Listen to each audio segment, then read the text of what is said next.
За энэ 3 тавуулаа. Энэ хоёр сонгуул элитийн ялгдахаар байгаа. Энэ дөнгөж сая өөрийнхөө нам дотроо бараг хутгалуулсан. Гэт эдгээр ерөөхдөө өөрийнхөө ард түмнийхээ төлөө юм хийж байгаа юм уу гэх юм бол би бараг мэдэхгүй юм байна. Францынхаа төлөө, Английнхаа төлөө, Германыхаа төлөө тэгээ өнгөрсөн 6 сарын хугацаанд эдгээр үргэлж юу хийсэн бэ? Ямар зураг авалт, ямар PR ивентээр уулзж исэн бэ гэх юм бол Украины төлөө, Оросын эсрэг. За тэгээд эдгээр ерөөхдөө хамт аялсан, хамт Киев руу явсан. Тэгээд Киевд юу исэн бэ гэх юм бол Дональд Трамп руу уцаар ирсэн. За энэ тавуулаа сууж ийн. Утсан дээр хэн байгаа юм бэ гэх юм бол цаана Дональд Трамп байгаа. За эдгээр ямар шаардлага тавьсан бэ гэх юм бол Путинд шаардлага тавьсан. 30 хоног ceasefire ерөөхдөө хоорондоо байлдахгүй. Тэгээд тэр хугацаанд ерөөхдөө их тайвны төлөө хилцэл бэлдээ. За миний хувийн үзэл бодол шүү заяа. Өмнө зөндөө юм нууд болж исэн. Украинчууд тэрийг хөндлөөгүй. НАТОгийн гишүүн болон гээд тас гүрийсэн 4 областа буцаагаад өгөөрэй гих мэдшин шаардлага тавьсан. Тийм учраас дахиад фейлдэх магадлал бүрэн боломжтой. Тэгээд Макрон хамгийн чанга дуурсан мэдээж. Faces massive Europe US sanction if it breaks 30-day truce. За нэгдүгээрт энэ 30 хоногийн хугацаанд Оросууд Путин ямар нэгэн байдлаар байлтан хийх юм бол их бууны сум тэ Украинд пожин бөмбөг дэлбэрэх юм бол аимшигын санкц тавина, хориг тавина гэх мэт шүү. Дахиад хориг тавих нэмэр байгаа мó би яг сайн мэдгүй байна. Хамгийн чухал юм юу юм бэ гэх юм бол Орос тал энэ 30 хоногийн тэ түр хугацааны их тавина тэ санал нийлээг байхгүй. Хүлээн зөвшөөрөгөө хэрнээ Макрон Starmer Зеленский юу ярьж байгаа юм бэ гэх юм бол баг энийг одоо хүндлэхгүй юм бол хэвээр аль шүү. Яг сайн ойлгохгүй байна. За. Тэгээд Зеленский энийг дараа шууд Twitter пост гаргасан. Тэ Америкийн ерөнхийлөгчтэй хэдүүлээ ярьсан, гоё ярилцах болсон, позитивний болсон. За Дональд Трампта маш их баярлаа. За тэгээд шууд яг өнөөдрөөс ахуулаад баг маргаашнаас ахуулаад unconditional ceasefire дараач 30 хоног. За тэгээд ерөнхийдөө хизэнээс эхлэн байх юм бол маргаашнаас эхлэн гинэ. Тэгээд бид нэр Оросын хариуг хүлээж байгаа. Тэгээд Сауди Арабиас ерөнхийдөө энэ санал хүчинтэй байгаа шүү. Гэхдээ Оросууд энийг хүлээн зөвшөөрөхгүй байгаа. Америкчууд бас энийг шахаж байгаа. Америкчууд бас энийг шаардж байгаа гэж байна. Тэгээд Оросуудын хариуг сонсцгоо. Russia previously many times came up with initiatives on ceasefire, but these initiatives time and time again were undermined by the Kyiv regime. Орос тал ерөөхдөө олон удаа иймэрхүү саналыг дэвшүүлсэн. Гэхдээ үргэлж юу болсон бэ гэх юм бол Киевийн тал, Европын тал, Америкийн тал тэ цуцсан хүндлээгүй. Үнэн. Джо Байден энийг цуцсан. Тэгээ бүр Борис Джонсныг Украин руу явуулаад Истанбулд 2022 онд зурагдах гэсэн гэрэгийг хэн цуцсан бэ гэх юм бол Борис Джонсон, Джо Байден, Украины тал ерөөхдөө цуцсан. Тэгээ тухайд ерөөхдөө дайн шууд зогсох боломжтой байсан. Хилцлийн ширээн дээр юу байсан бэ гэх юм бол НАТОгийн гишүүн болохгүй. Кримийн арал авч үлднэ. Тэгээд дуусаа. Гэхдээ энийг ерөөхдөө Украин тал хүлээн зөвшөөрөөгүй, Америк тал хүлээн зөвшөөрөөгүй, Европын тал ч гэсэн хүлээн зөвшөөрөөгүй. За тийм учраас хэдүүлээ өнөөдрийн байдалд хүрсэн байгаа. They violated the 30-day that started on 18th March, ending on April 17th. They violated the moratorium on strikes against energy infrastructure. This moratorium was announced. Тэгээд Сауди Арабид Америк Орос тал уулзахдаа юун дээр бас тохирсон бэ гэх юм бол эрчим хүчний дэд бүтц, цахилгаан станц гэх мэтчлэн газ дамжуулах хоолой, газ тээвэрлэх дэд бүтцийг бөмбөгдөхгүй гэсэн ерөөдөө зарчмын хувьд бол тохирсон байсан хэрнээ Украин тал юу хийсэн бэ гэх юм бол Оросын газын дэд бүтцийг пуужинсан, бөмбөгдсөн, дэлбэлсэн. Ерөөдөө тэрийг бас хүндлээгүй. Тэгэл энэ дотор зөндөө фейк ньюс байгаа. Оросууд гэсэн юм уу, Украинчууд гэсэн юм уу би яг сайн мэдэхгүй байна. Бараг хинч мэдэх боломжгүй. After the agreement that we reached with President Donald Trump, they did not adhere to the ceasefire regime that was declared by us on Easter. They violated the ceasefire regime almost 5,000 times. Nevertheless, to celebrate the Victory Day and 3 сарын үеэр нөгөө Кристийн шашны баярын өдөр те Крист эргүүлээ төрсөн Easter holiday үеэр Путин бас юу хийсэн бэ гэх юм бол за Истерийн амралтын өдөр тийм баярын өдрүүдээр бас хоорондоо алцгаа болъё. Энийг Украинч бас хүндлээгүү гэж байна. Аль тал нь бас буруутай. We believe this holiday also sacred holiday to us. Just imagine 27 million casualties. За Ялтын баяраар манай таалж игсэн.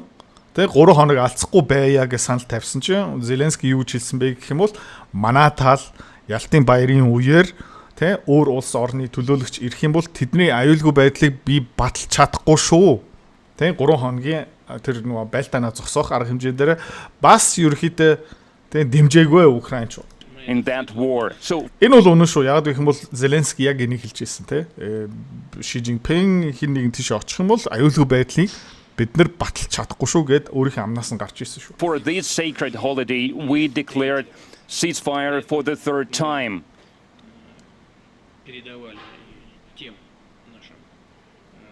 And we passed it on to our colleagues in the West, to our counterparts in the West, and I believe they are sincerely looking for ways to resolve this crisis. So we explained our position. Тэгэхээр барууны талдаа, Европ талдаа, Америк талдаа бас энийг зөндөө хэлж ирсэн, саналаа явуулсан. За тэд нар ерөөхдөө инх тайвны төлөө зүтгэж байгаа. Үнэн. Тэ? Гэхдээ нөхцөлн дээр маргалдаад байгаа байхгүй юу? Инх тайван одоо Европын талд ямар байх ёстой юм бэ гэх юм бол 4 областа буцаагаад үг, бараг Кримийн аарлаа буцаагаад үг гүрийгээд байгаа байхгүй юу? Тэр угаасаа худлаа. Тэгээд НАТО гишүүн гих мэдчлэн бас тэ болоог байгаа байхгүй юу? Тийм учраас тэ энэ дайн яагаад гисэн бэ гэх юм бол Украинчууд тэ тэр Орос талын хүмүүсийг хүндэхгүй байгаа. Орос хэлтэй, Орос цустай хүмүүсийг бас ерөөхдөө дээрлэж байгаа, доромжилж байгаа. Өөрийнхөө тавилангийн шийдлийг ингээд хүндлэхгүй байгаа гих мэдчлэн. Тэгэл НАТО гишүүн болно гэсэн тас хүргээд ах юм бол энийг угаасаа хүлээн зөвшөөрөх боломжгүй ш. Тэрийг бас жоохон ярьж байгаа. Them regarding this matter, regarding the Victory Day ceasefire, that we do not exclude it, that we can extend the ceasefire in the future, but only after we analyzed what happened over these few days. За тэгээ 3 хоногийн тэ хооронд байлдах хугацаагаа сунгаж болно. За ерөөхдөө ярилцъя гэж. Хөрөнгөний зах зээл хувьцаа улс төрийг сонирхоод байна тий. Тэгээ хөрөнгөний зах зээл яагаад өсдөг юм? Эдийн засаг яагаад өсөд идэг юм бэ? Ойлгомоор байгаа юм бол миний Fuck Money 2 Time to Dynamic сонирхоод үзээрэй. Дэлгэрэнгүй мэдээл Idrotsicom-оос за тэгээд энэ ном ойролцоо бараг 500 хуудастай дүүрэн мэдлэг хамгийн гоё юм юу юм бэ гэх юм бол 8 дугаар ангийн хүүхэд энийг ч гэсэн ойлгоно маш энгийнээр бичсэн. Санхүүч хэлээрээ ерөөсө бичээгүй. За захилмаар байгаа бол Idrotsicom тэнд бас дэлгэрэнгүй мэдээл байгаа.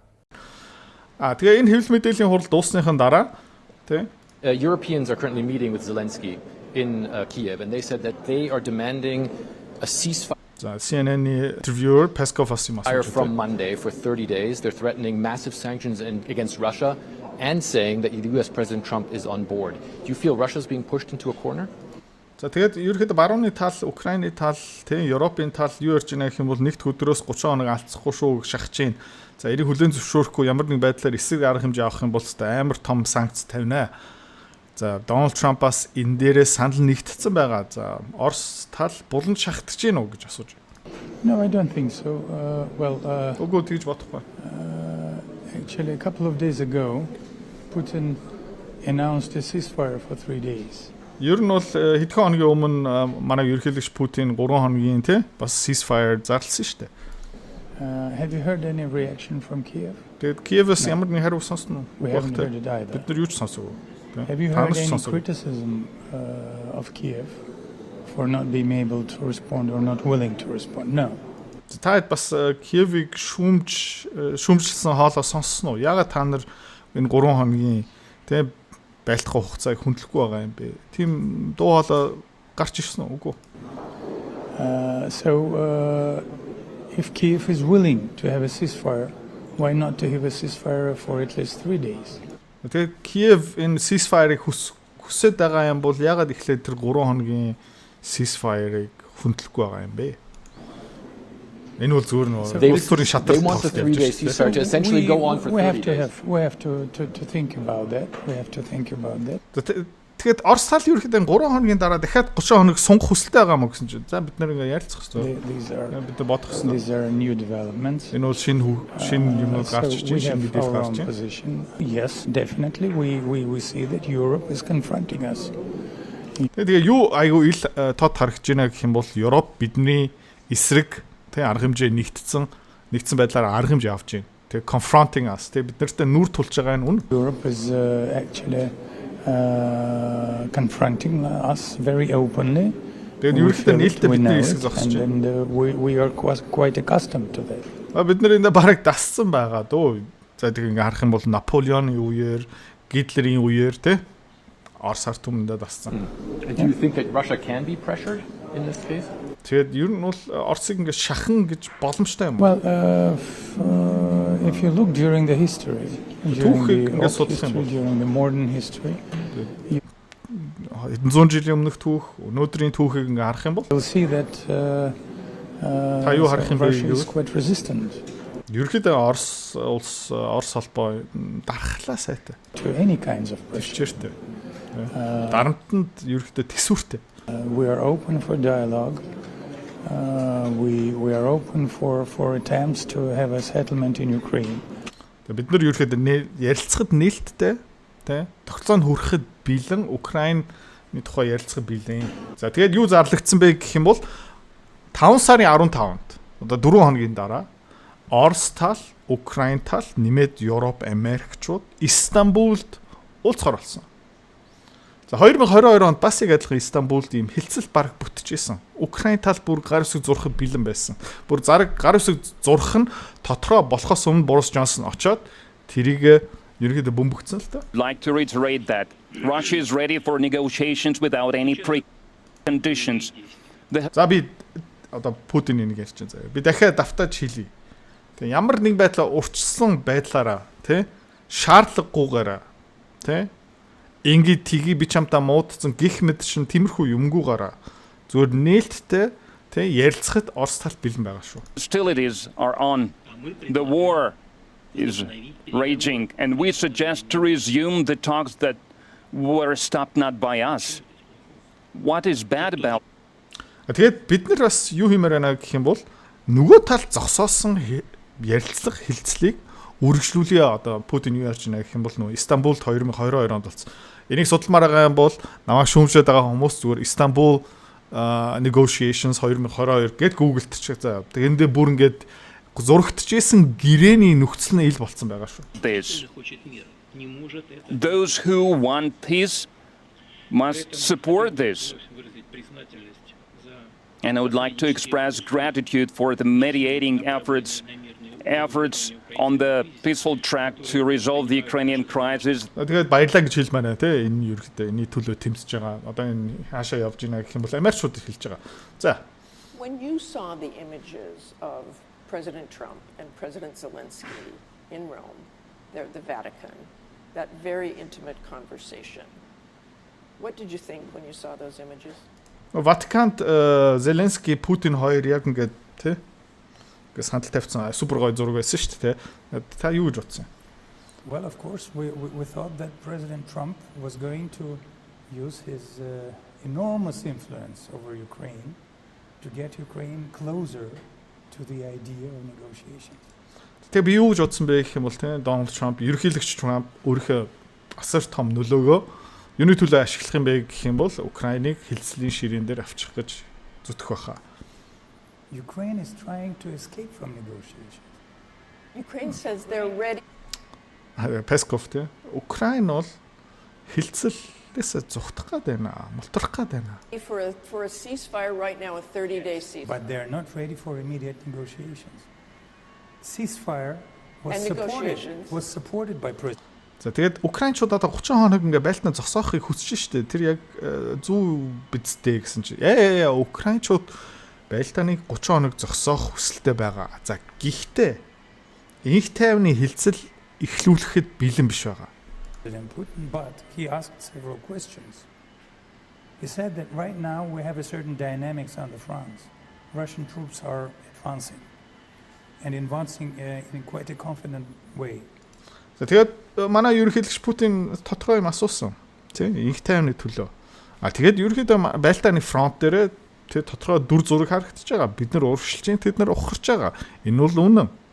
За бид нар ингээд давуу талтай учраас тэр давуу талаа алдах хүсэл алга шүү дээ. So if we speak about ceasefire, what are we going to do with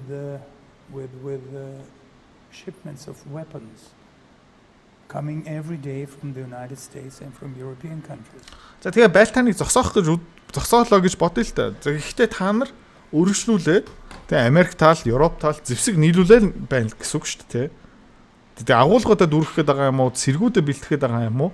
30 хоногийн завсарлага тэ юуны төлөө юм бэ? Хинт ашигтай юм бэ? So you want those What are we weapons going to do? stopped? Well, if we do a temporary ceasefire, You want the weapons stopped? За тэгээд 30 хоног завсарлах юм бол тэ. За та бол тэгвэл тэр зэвсгийг нийлүүлэхийн зогсоох шаардж байгаа юм а тэ. otherwise it will be advantage for Ukraine. Yeah. Yes. Тэ. Зэвсэг нийлүүлэлтэн зогсохгүй юм бол Украин давуу тал шүү дээ. Тэ. За. Тэгээ Америкийн шинжээч нар бас юу ярьж байна гэх юм бол одоо сонсцгоо. I think the Europeans and Zelensky ultimately will reject it. Эцэст Зеленский Европчууд энэ эх 7 хоногийн хилцлийг тэ гаргаж байгаа саналуудыг тэ хүлээн зөвшөөрөхгүй. Zelensky does not want to meet only alone with Mr. Putin. Зеленский Путинтэй ганцаараа уулзмаар байна. He's been relying on the European countries. He's been holding out as before for the Europeans to continue supplying him and supporting him. But I think that if he decides to go ahead and negotiate something, first of all, I question whether he'll be allowed to do that. Тэгээд Европчуудын тусламжийг ингээд хүсдэг. Европчуудаа зэрэгцээд ингээ хамт ерөөдөө хэлсэн ширээн дээр суух хүсэлтэй байгаа. Гэхдээ энээсээ илүү Зеленскийн ард байгаа хүмүүс тийм зөвшөөрөх юм уу? Тийм Оростой ярих, 4 областа өгөх, Кремийг хүлээн зөвшөөрөх юм уу? Because of internal politics. Тийм And Украин also дотоодын if улс төр he agrees to allow